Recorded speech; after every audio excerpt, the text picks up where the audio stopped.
وہ بچے ہیں, بچوں کی باتوں کو کیا دل پہ لینا. اس نے دل سے کہا تو سدرا مسکرا دی. پھر کافی دیر باتوں کا دور چلا. درِ مکنون ایک طرف خاموشی سے بیٹھی سب کو سنتی رہی. اس گھر میں کتنے رشتے تھے اور اب یہ تمام رشتے اس کے اپنے ہونے جا رہے تھے. وہ خود میں عجیب سا محسوس کر رہی تھی. اس نے دیکھا اکرمہ عبید بھائی کے آنے سے بہت خوش لگ رہا تھا. دادی اور مظفر صاحب کے ساتھ ساتھ بقیہ تمام لوگ بھی مسرور تھے. اسے شیرازی ولاز میں عبید شیرازی کے مقام کا ادراک ہوا. گویا والدین کے انتقال کے بعد بھی ان دونوں بھائیوں کی حیثیت مسلم تھی. خاص طور پر سائرہ شیرازی کے رویے پر اسے قدرے حیرت ہوئی. وہ سدرا اور عبید سمیت بچوں کو بہت اہمیت دے رہی تھی. یکدم اسے اپنے تنہا ہونے کا احساس ہوا. صوفیہ اپنی والدہ کی اکلوتی اولاد تھیں. سائرہ کی بقیہ بہنوں نے بھی صوفیہ کی شادی کے بعد ان سے ملنا جلنا نہیں رکھا تھا. دوسری طرف زاہد صاحب کے اکلوتے بھائی لندن میں رہتے تھے. بچپن ہی سے اسے بہت کم رشتے نصیب ہوئے تھے. کبھی کبھی یہ احساس حاوی ہوتا تو وہ صوفیہ سے شکایت کر دیتی تھی. تاہم جوں جوں وہ بڑی ہوتی گئی اپنے کیے گئے سوال کے باعث ماں کے چہرے پر چھائے غم کے بادل اسے یہ بات اچھی طرح باور کرا گئے کہ یہ موضوع اس کے والدین کا دل دکھا دیتا ہے. لہٰذا اس نے اپنے اندر کے تمام سوالات اور رشتوں سے جڑی خواہشیں اپنے اندر ہی دفنانا شروع کر دیں. البتہ شیرازی ولاز آنے کے بعد اسے مختلف رشتے ملے اور اب اکرمہ کے حوالے سے اور بھی بہت سے مضبوط تعلقات استوار ہونے جا رہے تھے. اکرمہ بھی بنا والدین کے ہیں مگر ان کو کتنے رشتے نصیب ہیں, سب کتنا چاہتے ہیں انہیں.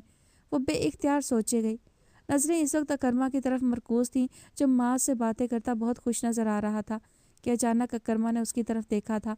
نظروں کی چوری پکڑی جانے سے زیادہ اکرمہ کی بھرپور مسکراہٹ اسے بلش کر گئی تو وہ وہاں سے اٹھ آئی. تھوڑی دیر میں کھانا سرو کر دیا گیا تو اسے بھی سب کے ساتھ ٹیبل پر آنا پڑا. درِ مکنون میں آپ کی بہت شباہت ہے چچی جان. میں نے ان کی طرف دیکھا تو سب سے پہلا خیال یہی آیا کہ یہ آپ سے بہت مشابہت رکھتی ہیں. ادھر ادھر کی باتوں کے درمیان اچانک عبید نے سائرہ کو مخاطب کر کے کہا تھا. اکرمہ, دادی اور مظفر صاحب نے بے ساختہ سائرہ کی طرف دیکھا جبکہ درِ مکنون کی درس دیدہ نظریں بھی ان کا ہی حصار کر گئی تھیں. سائرہ پھیکے پن سے مسکرا دیں. ہو سکتا ہے, انفیکٹ رشتہ بھی تو ایسا ہے نا ہمارے درمیان. درِ مکنون کے دل کو کچھ ہوا. کسی بھی طرح سے ہی انہوں نے اس کے اور اپنے ماں بہن رشتے کو تسلیم کیا تھا. میں تو خود اکثر سوچتی ہوں کہ صوفیہ اور زاہد میں تو کوئی بھی ایسے رنگ روپ کا نہیں تھا. نہ جانے یہ کس پہ گئی ہے. غیر متوقع طور پر جلتی مسکراہٹ سمیت سائرہ بنا کسی کا لحاظ کیے کہہ گئی تھی. درِ مکنون مارے خفت کے سرخ سی پڑ گئی. یکدم آسمان سے زمین پر پٹک دیا تھا انہوں نے, جبکہ مظفر صاحب اور دادی نے تعصب سے سائرہ کی طرف دیکھا تھا جو اپنی بات کہہ کے تمسخر سے درِ مکنون پر نظر ڈال رہی تھی. چلے اب تو پتہ چل گیا نا کہ درِ مکنون بالکل آپ پر گئی ہیں, اور میرے خیال میں میرا یہ ریمارک آپ دونوں ہی کے لیے کمپلیمنٹ ہے. کیا خیال ہے سدرا؟ عبید نے متانت سے کہہ کر بیوی سے استفسار کیا. بالکل ٹھیک کہا آپ نے, مجھے بھی ایسا ہی لگا تھا. سدرا مسکرا رہی تھی. شاید اسی لیے مجھے ہمیشہ ایسا محسوس ہوا جیسے میں نے درِ مکنون کو پہلے بھی کہیں دیکھا ہے. یقیناً یہ چچی جان کی شباہت ہے جو مجھے کئی بار سوچنے پر مجبور کرتی تھی. اکرمہ نے سرخی مائل چہرے کو پلیٹ پر سر جھکائے بیٹھی درِ مکنون کو دیکھ کر سوچا تھا, جو اپنے والدین کے مذاق اڑائے جانے پر بہت دل گرفتہ لگ رہی تھی. جبکہ سائرہ ایک بار پھر پھیکے پن سے مسکرا دی تھی. بھابھی آپ نے کچھ شاپنگ کی سڈنی سے یا سب کچھ کراچی سے ہی لینا ہے؟ سوہا ٹیبل پر خاموشی محسوس کی تو موضوع بدلنے کی خاطر سدرا کو مخاطب کر لیا تھا. ارے کہاں, سڈنی میں بچوں کے ایگزامز چل رہے تھے اس لیے بزی رہی. یہیں سے لوں گی سب کچھ. تم لوگ چل سکتی ہو کل میرے ساتھ؟ میرا خیال ہے ہم چاروں چلیں گے. سدرا نے ردا اور درِ مکنون بیک وقت دونوں کی طرف دیکھ کر کہا تھا. آف کورس, سوہا دل و جان سے تیار تھی. میرا مشکل ہے بھابھی, کل کچھ کام ہے مجھے, ردا نے معذرت کی تھی. کیوں؟ کل آصف کی تھیراپی ہے اس لیے نہیں جاؤں گی. چلی جانا ردا بھائی, میں معذور ہوا ہوں, تم تو نہیں. تم جانا, انجوائے کرنا. اس سے پہلے کہ کوئی کچھ کہتا آصف خود ہی بول پڑا تھا. جملہ ہی ایسا تھا کہ حاضرین کے لبوں پر یکدم کفل پڑ گئے.